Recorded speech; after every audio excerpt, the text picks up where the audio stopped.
We believe each person is important because we're Unitarian, Unitarian, Universalist. 7 principles is what we do believe in. All people should be treated fairly and also kindly.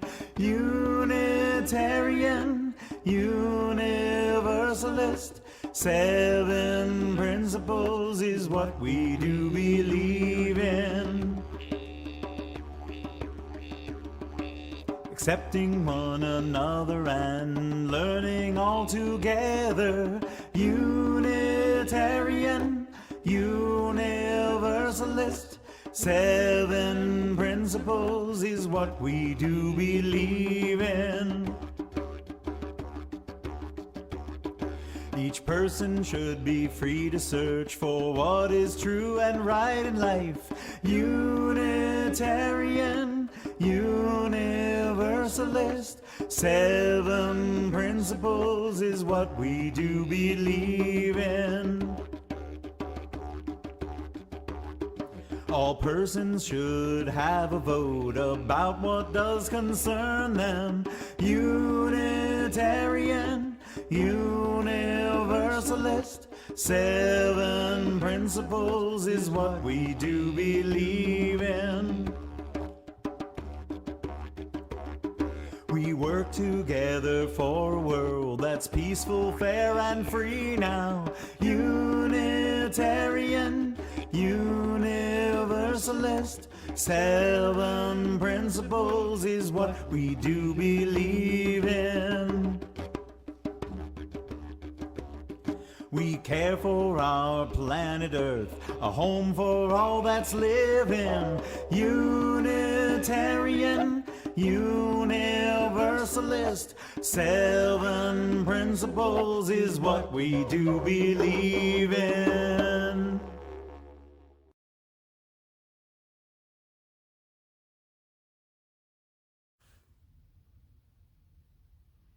Hello everybody, and welcome to Children's Chapel at the Unitarian Society of New Haven. My name is Jesse Greist. I'm the Director of Lifespan Religious Education. And thank you so much for singing along with that song, The 7 Principles. In fact, today in our worship service in our Children's Chapel, we are going to be talking about the possibility of adding a principle to our 7 principles, making it 8 principles.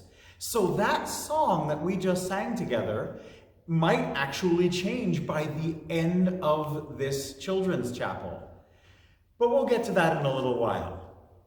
In the meantime, I'd like to welcome you into this space and invite you to light a chalice at home if you have one, or a candle, a flashlight if you'd like to.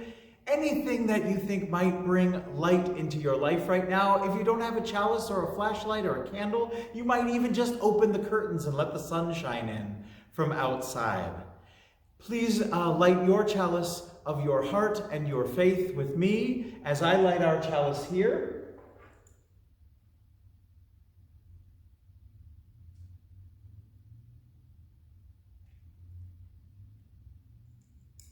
And I invite you to say words of chalice lighting as they appear on your screen. We light this chalice for the light of truth. We light this chalice for the warmth of love. We light this chalice for the energy of action. Now that our chalice is lit, I'd like to invite you, as we do at the beginning of our children's chapels every time, into a moment to check in. Now, I know we can't really talk to each other through the video screen, but I invite you at this time to pause the video and take some time with parents, friends, aunts, uncles, whoever else that might be around within reach, either someone who's in your home, or if you want to take a moment to make a phone call, and just check in and share what are the joys that are in your heart and what are the concerns that you have at this time. Please take a moment to pause your video and share those with each other now.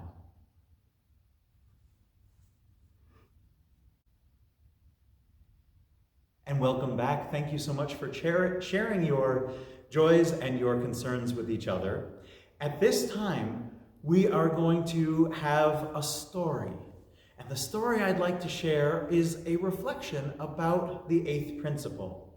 So, let's sit down, let's relax, let's move into a place of quiet listening, and we'll hear our story about the eighth principle.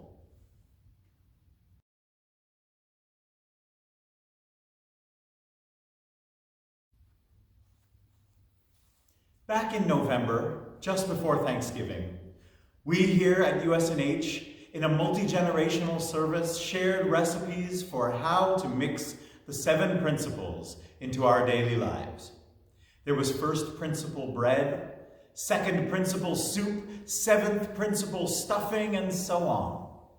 It was a celebration of the ways our Unitarian Universalist values and principles feed us and help us to grow. But there is a question that stayed with me ever since preparing that delicious meal together.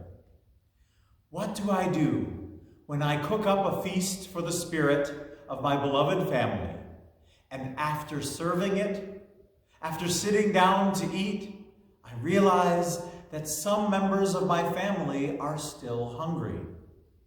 How do I take care of all of us when some did not find enough on their plate to feel full or fulfilled? In the literal world, if I am cooking and someone I love says there's not enough, or that the recipe I used is good, but would be better if I changed this or added more of that, I find myself with 2 choices of how I can react. One, I can get mad that they challenged my cooking and say something like, "Too bad for you, I spent all day cooking. What I made is good for you, and you'll eat what I serve or you'll just have to go hungry." Or I can sit with that beloved person, listen to their suggestions, hear what they need, and invite them to join me in the kitchen to cook up something more, something better. Who knows, I might even like the new recipe more than the old one. This doesn't mean that I have to throw out what I made before or get rid of all of my recipes. It just simply means that my cooking can always get better. Our cooking can always get better. Well, my friends, there's something like that happening in our world right now. It's happening in a very specific way in the world of Unitarian Universalism. For almost 40 years, our faith family has been guided by 7 principles. These principles have informed us, united us, helped us form our questions and to seek our answers. They have fed our curiosity and filled our plates with spiritual nourishment. But friends, the voices of many Unitarian Universalists are rising all around us, speaking about the hunger that they feel, speaking about how the 7 principles only partially fill them. They point to an empty space on the plate, an opportunity to grow and change and become fuller. What is this empty space? What is this new recipe? It's rising like bread dough before our eyes, and it is the 8th principle of Unitarian Universalism.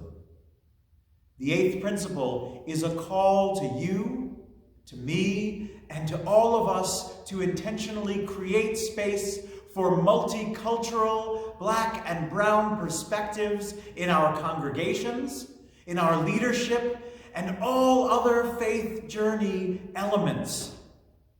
To realize that white culture and perspectives have been centered for a very long time in Unitarian Universalism, and to do the necessary work to make sure all people are truly valued, truly heard, and truly centered. It might be tempting to think that the other principles call us to do this already. In the same way, it's tempting to think that the dinner I made is great the way it is and will fill everyone I've invited.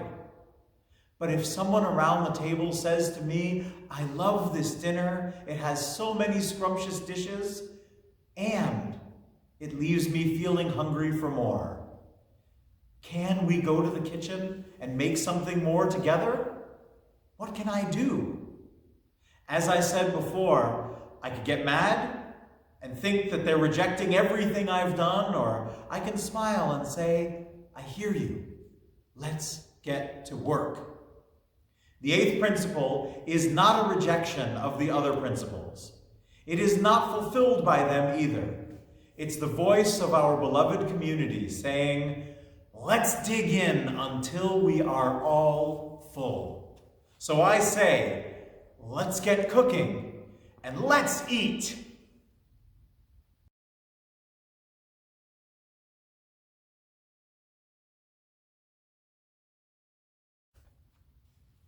At the beginning of this children's chapel, we saw a music video and we sang along with the 7 Principles song.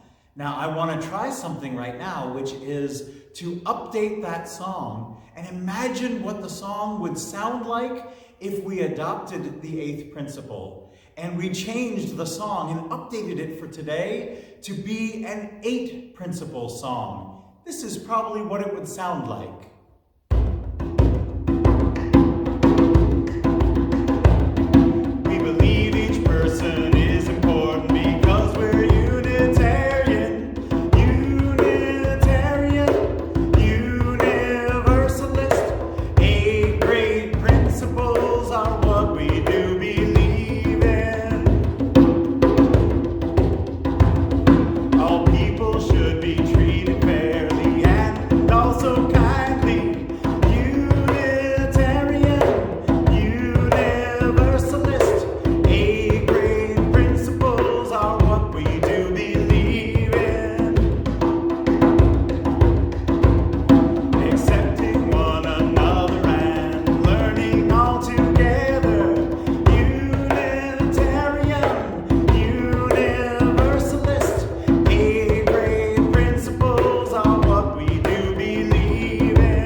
So there you have it, the song of the 8 principles, a song that I hope to sing with you in the years to come as we continue to grow our living tradition and expand our minds and our hearts around the needs of our beloved community. At this time, I'm going to extinguish the chalice, and I'm going to say goodbye to my friends here in the sanctuary and say goodbye to all of you at home. And thank you so much for spending this time with me in Children's Chapel. So goodbye, my friends. Extinguishing our chalice flames. And I'd just like to make sure that the message rings true to all of you, that though we extinguish this flame, we do not extinguish the light of truth, or the warmth of love, or the energy of action. These are things that we carry in our hearts until we are together again. Blessed be, and have a wonderful rest of your day.